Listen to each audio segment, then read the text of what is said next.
In case you had any remaining doubt that the coronavirus restriction regime you're suffering under is an utter scam designed to punish and control you, and you probably don't doubt it, but in case you do, we have the video to prove that it is. We showed it to you last night.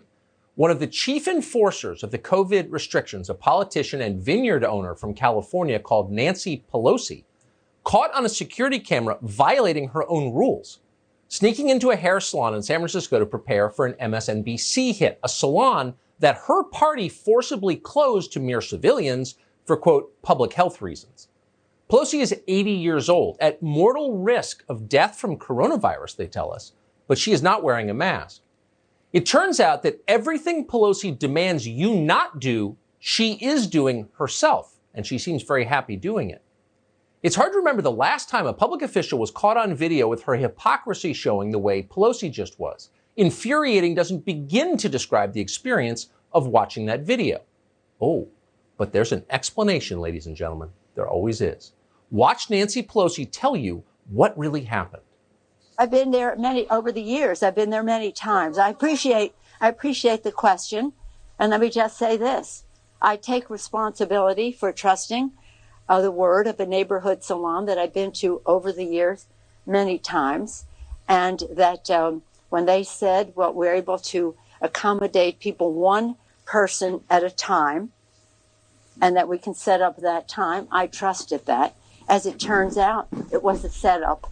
So I take responsibility for falling for a setup. And that's all I'm going to say on that. She did not tell us exactly how she was trapped by the hair salon. Her assistant set up her appointment by text message. You can see the text for yourself on the Fox News website right now. And what about her all-important COVID protection mask? Did the hairstylist tear that off Nancy Pelosi's face in some kind of vicious assault? Pelosi didn't say. Instead, she used a phrase familiar to anyone who's been around politics for a while. It was a setup, she claimed. Oh, a setup. Sounds like something they would have said in the mafia-controlled Baltimore of Pelosi's youth, a city her father ran. And they probably did say that.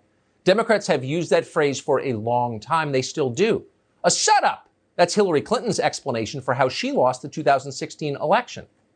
And most famously, of course, that's what Pelosi's old friend, D.C. Mayor Marion Barry, said when the feds busted him for smoking crack with his girlfriend.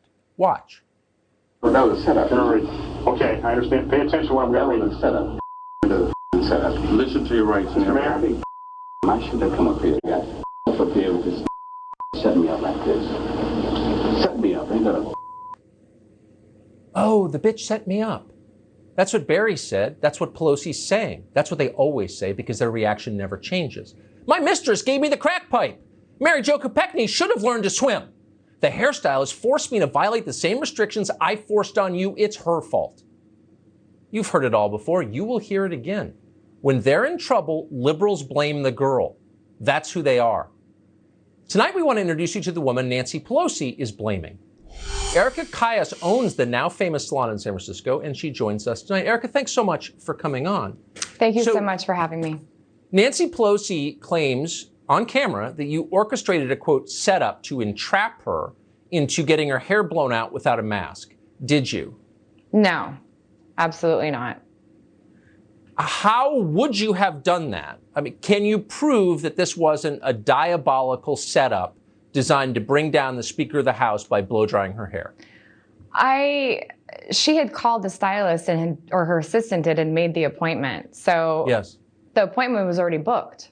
So there's no way I could have set that up. And I've had a camera system in there for 5 years. I mean, I didn't go in there and turn cameras on as soon as she walked in to set her up. So that's absolutely false. So Pelosi says that salons in San Francisco, and of course she lives there and she is the most powerful Democratic legislator in the world, but she says she understood that the restrictions allowed a one-on-one appointment in salons. What do you make of that? I heard that and I thought to myself, well, as a hairstylist, I see clients one-on-one. So that would mean I would be open. Right? Yes. Pardon, sorry to laugh. Yes, that it would mean that. Are you open? No. What is that doing to you in your business? For the past 6 months, we're pretty much done. I mean, we've lost, at least 60% of our clients. I've lost the majority of my staff. So, 6 months is a long time to be closed down. Yeah, no, it's too long. Yeah. So your business has been destroyed by this. How Yes. do you feel about seeing the most powerful woman in America come into your salon in violation of the rules she supports, get caught, and then blame you for it? To be honest, it was more hurtful. She's been coming in for quite a while, and just to see her come in, and especially not wearing the mask, that's what really got to me. But Yes. this isn't even political. I mean, she's been coming in there. It's the fact that she actually came in and didn't have a mask on. And I just thought about, my staff and people not being able to work and make money and provide for their families. And if she's in there comfortably without a mask and feeling safe, then why are we shut down? Why am I not able to have clients come in? So it's been hard. You're not making a political point. You're making a human point rooted in common sense. And what do you think? I don't know what the answer is. What do you think the answer is? Why can't, if Nancy Pelosi feels comfortable using your salon, why can't civilians use it? Exactly. And I'll be honest, in our area in San Francisco, I mean, we're obviously the last county or city to not open.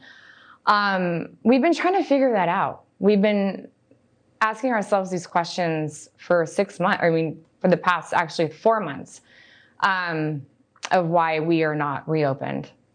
And that's kind of a good question. We, again, don't know. Huh. What are you going to do? Are you going to stay in the city, do you think, in San Francisco? I don't think so. The hard part of all this is that I have been in that community for 12 years. And since this happened, I have received nothing but hate, text messages, death threats. They're going to burn my hair salon down. My Yelp page is just unbelievable, with bad reviews. It's just, it's sad that my community is pulling this when they're saying that I threw her under the bus when I didn't. So that's hurtful, but I think I'm pretty much done there. So, yeah. Well, I think that's one of the most heartbreaking stories I've heard in a long time. And I just want to restate for the people who are hating you for telling the truth. I don't consider this political. You don't seem like a political person.